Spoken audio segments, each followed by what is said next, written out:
हे drama गिगलर्स, तो चलिए आज हम बात करते हैं एक और नए ड्रामा के बारे में। एक दिन जब जॉन सेरी सियोल में पैराग्लाइडिंग कर रही थी तो अचानक से वेदर चेंज हो जाता है और एक बड़ा सा टॉर्नेडो उसे कहीं दूर ले जाता है। मिट्टी के कारण उसे कुछ भी दिखाई नहीं दे रहा होता और वो बेहोश हो जाती है। और जब उसे कुछ घंटों के बाद होश आता है तो वो देखती है कि वो किसी जंगल में है और वहाँ कोई भी नहीं है और वो एक पेड़ पर लटक रही होती है और उसका पैराशूट जमीन पर गिरा होता है। फिर वो जोर जोर से चिल्लाती है कि शायद कोई उसकी आवाज सुन ले और उसकी मदद के लिए आ जाए। उसके पास वॉकी टॉकी भी होता है, लेकिन जब वो उसमें बोलने की कोशिश करती है तो वो रेंज नहीं सेट कर पाता क्योंकि वो खराब हो चुका होता है। और वो सोचती है कि वो अब कहाँ आ गई है क्योंकि उसे इस जगह के बारे में कुछ भी नहीं पता होता। फिर कुछ समय के बाद उसके पास एक सोल्जर आता है जिसे देखकर वो खुश हो जाती है कि अब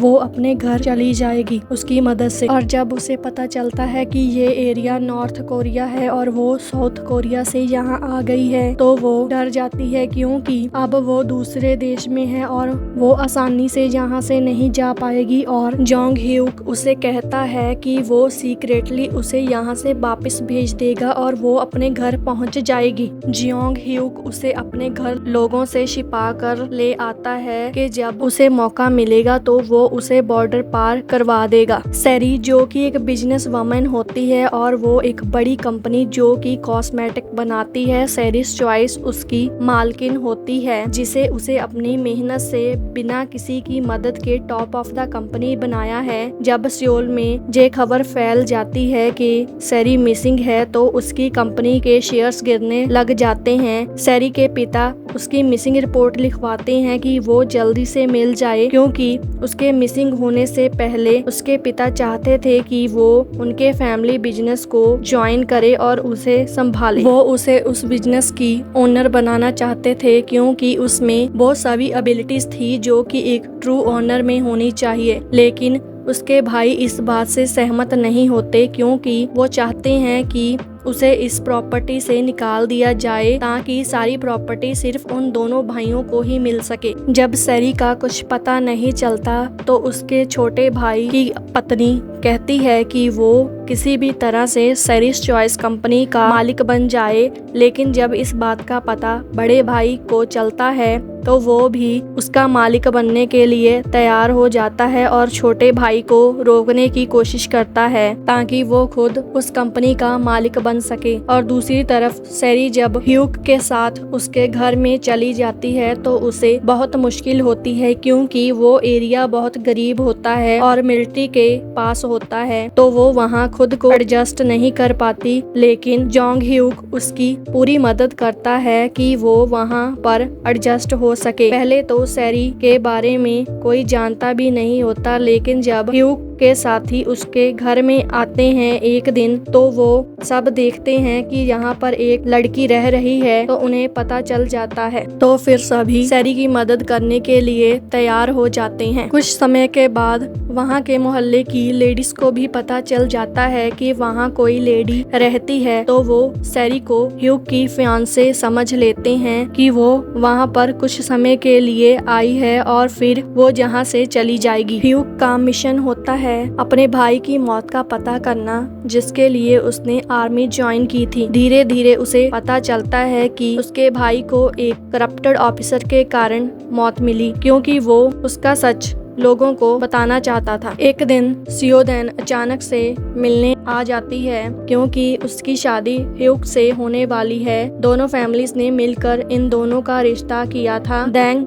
जो कि रशिया में पढ़ाई कर रही थी और बहुत सालों बाद वो नॉर्थ कोरिया लौटी थी ताकि वो ह्यूक से मिल सके। लेकिन जब उसे पता चलता है कि सेरी को लोग उसकी मंगेतर बोल रहे हैं तो वो ह्यूक से क्वेश्चन करती है और वो उसे सब सच बता देता है। इस बात का पता ह्यूक के पिता को भी चल जाता है और वो उसे घर पर बुलाते हैं और कहते हैं कि वो उस लड़की को पुलिस के पास भेज दे क्योंकि इसमें रिस्क है और वो उसकी मदद ना करे, नहीं तो कंट्री के अमीर लोग उसे दोषी मान लेंगे और उसे भी जेल जाना पड़ सकता है, क्योंकि दोनों कंट्रीज पूरी तरह से एक दूसरे के खिलाफ हैं। लेकिन ह्यूग नहीं मानता और वो वापस से बॉर्डर पर चला जाता है। जब इस बात का पता सैरी को चलता है तो वो ह्यूग के पिता से मिलने जाती है कि शायद वो उसकी मदद करें, उसे उसके देश में वापस भेज दें। जब वो जाती है तो उसके पिता उसे किडनैप कर लेते हैं ताकि उनका बेटा इस बात में ना आए, और वो ये भी सोचते हैं कि वो इस लड़की को पुलिस के पास भेज देंगे। लेकिन किसी भी तरह से जियोंग ह्यूग सैरी को वहां से बचाकर वापस ले आता है। जब बहुत प्लानिंग के बाद भी वो सैरी को बॉर्डर पार करवाने में फेल हो जाता है तो वो उसके साथी एक मिशन के लिए साउथ कोरिया में जाते हैं, जिसमें वो सैरी को मेंबर बनाकर साथ ले जाते हैं ताकि वो उसे वहां पर उसके घर सही सलामत छोड़ सकें। सैरी इस बात से बहुत खुश हो जाती है कि फाइनली अब वो अपने घर वापस जा सकती है। वो सब किसी भी तरह से साउथ कोरिया में एंटर कर जाते हैं और सैरी वापस अपने घर पहुंच जाती है, जिसे देखकर उसकी फैमिली में उसके भाई बिल्कुल भी खुश नहीं होते, क्योंकि उन्हें पता चल जाता है कि अब वो आ गई है और सैरी चॉइस को वो अब अपने अंडर नहीं कर सकेंगे और फैमिली बिजनेस भी उसके पास चला जाएगा और उन्हें कुछ भी नहीं मिलेगा, क्योंकि उनके फादर चाहते हैं कि फैमिली बिजनेस को अब सैरी संभाले। सैरी जियोंग ह्यूग और उसके साथियों को सियोल घुमाती है और उन्हें अच्छा खाना भी खिलाती है ताकि वो उनका थैंक्स कर सके। फिर वो सभी अपने मिशन को पूरा करके वापस से नॉर्थ कोरिया में चले जाते हैं। तो क्या अब सैरी कभी भी जियोंग ह्यूग और उसके साथियों से नहीं मिल पाएगी और ना ही कभी उनसे बात कर पाएगी? अगर आप ये जानना चाहते हैं तो इस ड्रामा जिसका नाम है क्रैश लैंडिंग ऑन यू जरूर देखना। पर्सनली मुझे ये शो बहुत अच्छा लगा, क्योंकि इसकी स्टोरी टोटली डिफरेंट टॉपिक पर है कि किस तरह से दो कंट्रीज जो कि एक दूसरे के खिलाफ हैं और एक टोर्नेडो के कारण किस तरह सैरी एक कंट्री से दूसरी कंट्री में चली गई, वो भी सिर्फ पैराग्लाइडिंग के कारण। लेकिन लीगली वो वहां से वापस नहीं आ सकती, क्योंकि कोई इस बात को सुनने को ही तैयार नहीं था कि वो दूसरी कंट्री में टोर्नेडो के कारण आ गई है और उसे अपनी कंट्री में वापस जाने के लिए कितनी मुश्किलों का सामना करना पड़ा। लेकिन एट द फाइनल वो कामयाब हो ही गई। किसी भी तरह से वो अपनी कंट्री में अपनी फैमिली के पास वापस चली ही गई, और यह सब मुमकिन हुआ ह्यूग और उसके साथियों के कारण, जिन्होंने उसकी पूरी मदद की ताकि वो अपनी फैमिली के पास वापस जा सके।